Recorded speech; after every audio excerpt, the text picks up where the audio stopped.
What is up, ladies and gentlemen? Welcome back to episode number 89 today of the My Player Career Mode. And we will be beginning today's episode with the game against Chelsea. So going into it, that's currently how the league table looks. After 12 Premier League games, Manchester United are still undefeated at the top of the table, winning 11 of the 12. Chelsea, on the other hand, they've only won 9 of their first 12. They've lost 2 so far. And interestingly enough, heading into game, Chelsea are the top scorers in the division with 21 goals, but Manchester United are the least conceded, with only 2 conceded from their first 12 in the league. So this game here, something has got to give. Now, I don't know if you saw that later down the list, though. Manchester City, I think, have lost 7 of their first 12 of the season, which is not good for Pep Guardiola or Manchester City. Really weird to see him down there. But anyways, enough about that. We're not worried about Manchester City. We are worried about Ben and Manchester United. Heading over to Stamford Bridge to play Chelsea, the side that they were battling with for the title last season. A point separated the two last year. This time around, United have had the better start of the two sides. Currently unbeaten, as I said. But something has to give in this game at Stamford Bridge. 2 goals conceded for Manchester United. Of course, the least in the division. But 21 scored for Chelsea, the highest in the division. So the likelihood here is that this is going to be a 0-0 just bore-fest because they're going to negate each other out, basically. But then again, will it be the same way? Or are one team going to come here and pretty much control the game, dominate it, and create loads of chances and possibly end up winning it? We'll have to see. I'm hoping it's going to be an entertaining game from all the perspectives, but in terms of the game itself, the way we are going into this one, I'd probably say a point would be a good result for Manchester United. You know, continuing their unbeaten run. And just in general, they look really good at the moment, and they're looking like they're probably going to be champions come the end of the season if they can keep this up. But it took until the stroke of half-time for the first chance. Ben creating it, sending through Martins. Courtois was reacted quickest, though, in order to stop the away side from taking the lead on the stroke of half-time. And we went into half-time. United had more of the possession in that first half, but it wasn't really too much separating the two teams. Lukaku with the latest of the chances, stealing the ball off of a mistake from a Chelsea defender 47 minutes in, and he really should have done better with his shot. And as we continue on with the highlights, we're into the 70th minute at this point. Eventually the ball found its way to Ben, who had one opportunity to put the cross in, and Lukaku scored against his fellow countryman in the form of Courtois to give United the lead with 20 minutes remaining. As I said, coming here, something had to give.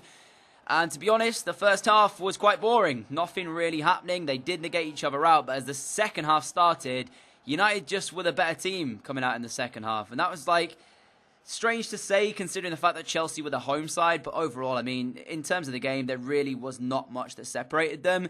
Just a few moments of quality where you thought, okay, that is just a 1 in a, kind of 100 that the chance happens. And I suppose as well, looking at that goal there, the cross from Ben was inch perfect straight onto the head of Lukaku. So, maybe on another day Chelsea give that opportunity away. The cross wouldn't have been great and it wouldn't have ended up in the back of the net. But unfortunately for them, it did. And it's Lukaku's first Premier League goal of this campaign. 12 games into it. But Chelsea with a chance themselves.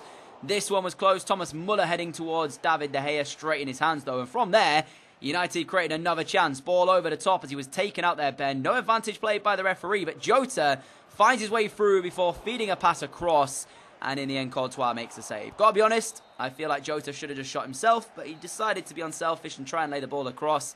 In my opinion, was the wrong decision to make, but in the end, it didn't matter because United did get the 1-0 victory away from Stamford Bridge, which now puts them 11 points ahead of Chelsea.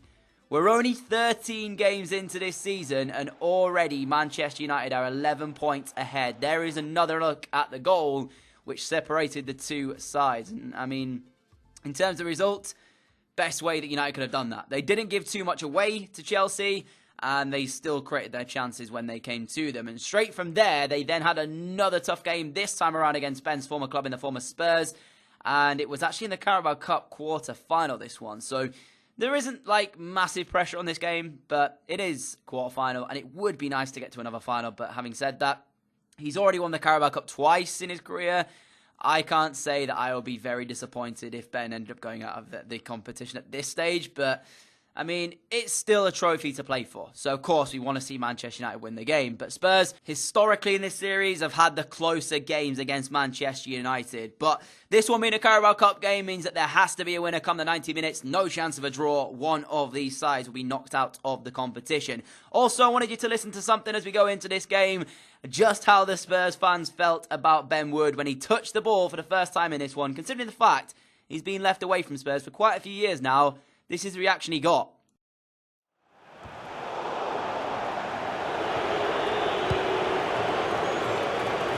So yeah, booed by the home fans. I wasn't expecting to say that because, as I said, he won the Premier League with Spurs. He did a lot with them.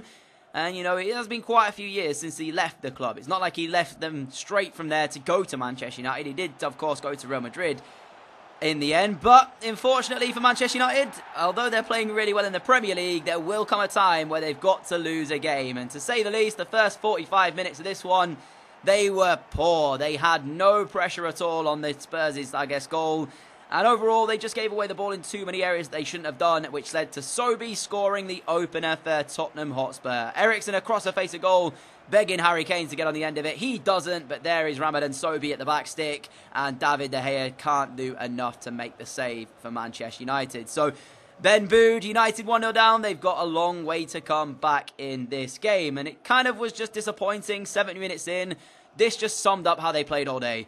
What was that? I have no idea what Milik is attempting to do. Luckily, though, Ben never gave this up. Read what Lloris was going to do. He throws it out. Ben intercepts the play and dinks it over the top of the French goalkeeper to give Manchester United an equaliser back in the game. They don't deserve it. They didn't play well enough to get back in the game. It is one mistake made by Hugo Lloris, which is read by Ben, and it was then dinked over the top of him. And to have to give Ben credit as well, he showed respect to the Tottenham fans, of course, not celebrating. You could argue that he should have celebrated after the fact that they booed him earlier on in the game, but he held his hands up and said, there you go, you know, I don't want to make a massive meal out of that one after Lloris makes the mistake in the first place. I mean, it's a tremendous mistake for him to make. Somebody of Lloris's quality and experience, you would not expect it from him. But it's just heat of the moment. You can't really say too much other than that. And it's literally just been read by Ben. And that's the reason why Manchester United are back in the game. And then one moment of quality led to a second moment of quality. 5 minutes remaining. He gets inside his man. Curls one goalwards. And it's off the inside of the post. And into the back of the net. Lloris frustrated and angry with his defenders for not closing him down. Allowing him a little bit too much time and space.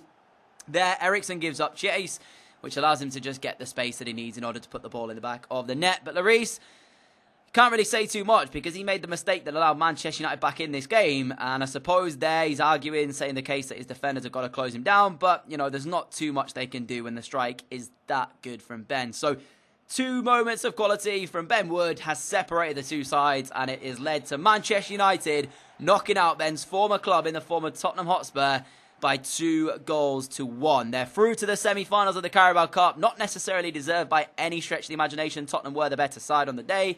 But at the end of the day, it matters how many goals you score and what the result actually is in the end, not how well you play. So it is what it is, and Spurs will have to count there what went wrong and look at that one, especially the first one from Lloris when he gifted the goal over to Ben, because you just can't do that, I'm afraid. Otherwise, you'll end up going out like they did. So out of that game, back to the Premier League now, and we're going to see Everton, the next opponents here on this game. As I said, you know, we're looking at this as a great start to the season. Don't want to get ahead of ourselves, but now with 13 games in, they're still unbeaten at the top, winning 12 of their first 13. They're on something crazy like a 10-game winning spree. Everything is looking rosy at United currently. So heading into game here, United will probably be odds-on favourites to win the game. It's another strong side. City, again, looking at them, they lost again. Their 8th defeat of the season so far. They're still near the bottom. It is not going well over at the Etihad. For the other side of Manchester, though, things are perfect. I genuinely don't know what's wrong with City. I said it in the earlier Manchester derby we had. Honestly, I have no clue what is happening to them. Their defence was a bit weak, but going forward, their midfield 3 and front 2 are still very, very good. So that should be enough, in my opinion, to carry them to at least, you know, a top 10 spot, at least into the top 10. Not losing 8 of their first games. It's ridiculous. But enough about that. We don't need to focus on that one. We need to focus on this game. And 10 minutes into it, take a look at this moment. Galloway trying to stop his man. He leaves him and he does the business, finding the cross, and there is Matic winning the header to give United the lead. I am so glad Matic scored from that, because it makes that assist even more incredible for Ben Wood. Just take another look from this angle in a moment. Galloway has no idea what the cam is going to do here, and that is the reason why he just looks so silly. Look at this. Stops the ball, gets past him, does the turn. See you later, mate. Crosses in towards the middle, and Matic wins the header. So, job done for United. 1-0 up in the game at Old Trafford, and the way the things are going, conceding 2 in all season long so far, you don't expect them to lose this game, or even concede in the game, to be fair. So, yeah, if they did, then it would be an absolute atrocity. Regardless, 11 minutes is what it took to break the deadlock here in this game. And Everton, though, they did have a couple of chances. One of them here coming into the second half. And as you see, it came down the left-hand side. Poulsen finding Sigurdsson. Sigurdsson plays it through to Gabriel. He gets inside his man, tries to find the back of the net. Unfortunately, though, he couldn't do it. The shot was pretty weak and straight at the goalkeeper. And as we move to the last minute of the game, Everton trying to do what they can to find the equaliser. This happened. One ball through. Zielinski finds Ben. He's got a little bit of space, but not too much to work with. But it's the fact he takes it as early as it does that beats the goalkeeper. Sensational strike. Manchester United 2, Everton 0. 90 minutes, game, set and match. Points wrapped up. And that is the pick of the 2 goals so far. For just the sheer quality on the strike, he's gotten a goal, he's got an assist, and there's not too much else you can say about it. I have to say, comparing this season to last season so far, he didn't have a great start, Ben, to the campaign. He wasn't contributing to as many goals as he should have been. You know, I spoke about it last season, about the fact that Real Madrid, he was at least a goal a game contribution, whereas last year he slipped under that at the start of the season back when he joined Manchester United. This season, he's over a goal a game contribution. He's on something like 34 goals in 26 games in terms of contributions. So he's got back to where he should have been, and now with the, I guess, Player of the Year vote looming, he's got to make the shortlist. You know, I suppose United last season not winning the Premier League, that might come back to haunt him, but he did win a double, FA Cup and Carabao Cup. He didn't have the greatest season in the world, but the way he started this one off, he should at least make the shortlist for Player of the Year. Regardless, though, the last game of today's episode comes here against Borussia Dortmund. It's time to see who will make it out of the group as group winners. One of these sides are on 12 or 13 points. The other one is a point behind. United at the top, Dortmund in second. So both teams know they're through.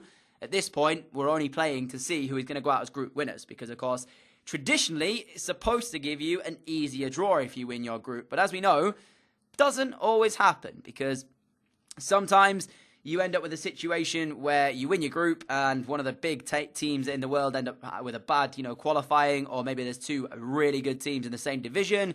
One of them has to finish in second. So traditionally, you're supposed to get an easier draw if you win the group, but that doesn't always end up being the case. So we will try to win the group here if we can, but I don't think it's going to make a blind bit of difference as to whether or not the draw is going to be any easier, regardless of where you finish.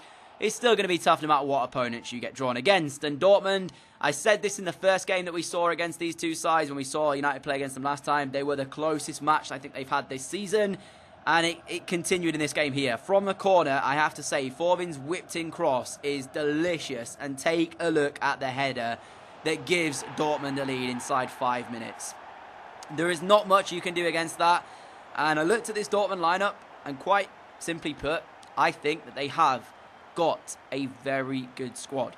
Looking at it man for man, there is only 1 or 2 areas on this pitch that I feel that United really excel against Borussia Dortmund in terms of position. Other than that, I'd say it's pretty close. They have a fantastic front 3. Iheanacho, his quality at this stage. He's also a very good goal scorer. Thorvin is a sick winger. I've used him before. I know how good he is. So I was looking at this side and thinking, on their day, Dortmund, if they play well, they can cause upsets. And that's what happened here with us getting a goal down from a set piece. Not ideal, but it is what it is, and we'll have to try and come back from this one. So as it stood, United will be going through as second place, Dortmund winning the group. But 23 minutes in, we knew that United weren't going to sit back and allow that just to happen. Ben, great turn, trying to find a left-footed strike, a lot of power behind it, but not the accuracy, and Berkey makes an easy save in the end. And as we move into the 40th minute of the game, Ben again on the ball, trying to work something for his side. Gets down the left. Not too much time and not too much space. But again, Matic with a run towards the middle. The cross is inch perfect. And there he is again to come up clutch with another headed goal for his side. That's 2-2 now. He got one against Everton last time out, and he's just popped up with another one here at Dortmund to give us an equalising goal. Just before the halftime whistle as well. I always say, you know, scoring before halftime, it could be vital if you want to come back. Doesn't seem to be the case for Arsenal. If you watch real-life football, you'll know Brighton beat us yesterday by 2-1. Full credit to them. They were the better side, and they deserve the 3 points. I have been seeing a few people asking me, of course, my kind of, I guess, opinions on Arsenal currently, but I don't want to get too much into that. It's just, it is what it is, and I'm sure I'll make a video at some point, maybe going through it. But regardless, 90 minutes on the clock, Dortmund 1, Manchester United 1, all square here in the last game of the group stage, and it will send both of them through, United through as group winners. Match facts-wise, take a look at that. Basically nothing in it between the two sides. So, yeah, not too much separating them. Now, the rest of the games, they look like that, but we're going to check out the full draw in a moment's time and go through it, and we'll take a look at that. But before that, we're going to also see how this episode will end off and who is in what position currently. So, looking at the BPL then, after 14 games have been played, United have won 13 of their first 14. 9 points ahead of Arsenal in second place, 11 ahead of Chelsea. But look at that, Liverpool 17th position, Man City as well, not doing too much better in 14th or 15th it was there. So both those guys, I have no idea what's going wrong for them, but they're really not enjoying this season. Carabao Cup draw, it's going to be Chelsea taking on Manchester United. But interestingly enough, the semi on the other side is Reading taking on Ipswich. So yeah, that is going to be a very, very good semi-final to watch. It could have been quite simple. It could have been, you know, Chelsea drawn against Ipswich and Man United drawn against Reading. But luckily it wasn't. It's Premier League against Premier League, Championship against Championship. So we'll see how that's going to fare. But anyways, enough about that. Champions Cup, you can see who won their group and who came in second. The draw itself, let me say, is pretty good. I'm liking some of the actual draws that came out of it. That group was very close. Group D, Ajax and Napoli only just fighting each other out. But that one, Sporting CP and Rangers finishing on the same points, but Sporting CP going through in second place. A lot of these groups were quite close, actually. So I have to say, there isn't like an out-and-out winner that I'm looking at. So the draw itself looks like that. United will have Villarreal. You can check out the other draws if you pause the video now and see them in more detail. Other than that, guys, thank you so much for watching today's episode. If you did enjoy it, a like, would be greatly appreciated. As always, thank you for your continued support. I really appreciate it. And I will see you all again with another video from 4 PM UK tomorrow. Make sure you've got notifications turned on so you never miss an upload. Catch you all later, guys. Adios!